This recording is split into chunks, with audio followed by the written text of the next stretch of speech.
Hi guys, welcome to my channel. അപ്പൊ നമ്മൾ ഇന്നൊരു സേവ് ദ ഡേറ്റ് എടുക്കാൻ പോവാണ്. ഇത് സമയം രാവിലെ 7 മണി. ഞങ്ങളോട് 6:45 ഒരുങ്ങി നിൽക്കാൻ പറഞ്ഞാണ്. ഞങ്ങൾ 7 മണിക്കാണ് ഒരുങ്ങുന്നത്. അപ്പൊ ചേട്ടൻ വന്ന് ഞങ്ങളെ വീട്ടിലൊന്ന് കൂട്ടി. അവർക്കൊന്നും കഴിഞ്ഞില്ലായിരുന്നു. വണ്ടിയിലിരുന്ന് അങ്ങനെ കുറച്ചു നേരം ഞാൻ അങ്ങനെ ഉറങ്ങി തൂങ്ങി അങ്ങനെയെങ്കിലും സ്ഥലത്തെത്തി. ഗായ്സ്, നമ്മൾ എത്തി. എപ്പോഴും അമ്പലത്താണ്. എന്തോ പേര് പറഞ്ഞ് എന്താ കണ്ടമ്പുലി എന്തോ അമ്പലമാണ്. അപ്പോൾ ഞങ്ങൾ ഫോട്ടോ എടുക്കാൻ വേണ്ടി നടന്നുകൊണ്ടിരിക്കുകയാണ്. ഇതാണ് ഫോട്ടോ എടുക്കാൻ പോകുന്ന പ്ലേസ്. ഞാൻ അപ്പോഴേക്കും ഒരു സൈഡായി ഓർക്കൊക്കെ തൂങ്ങി അവിടെ അങ്ങനെ ഞാൻ എൻ്റെ സ്ഥലം കണ്ടുപിടിച്ച് അവിടെ ഇരിക്കാൻ തുടങ്ങി. അങ്ങനെ കുറേ ഫോട്ടോസൊക്കെ എടുത്തുകൊണ്ടിരുന്നു. കുറേ ഓടിയും ചാടിയും അങ്ങനെ ഫോട്ടോസ് എടുത്ത്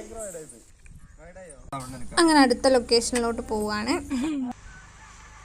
അവിടെ എത്തിയപ്പോഴേക്കും മുടിഞ്ഞ വെയിലായി. പിന്നെ എങ്ങനെയൊക്കെയോ ഫോട്ടോസും വീഡിയോസൊക്കെ എടുത്ത് അങ്ങോട്ട് തീർത്തു. അറ്റ് ലാസ്റ്റ് ഫോട്ടോഷൂട്ടൊക്കെ കഴിഞ്ഞ് എല്ലാവരും പോയി. ടാറ്റാ.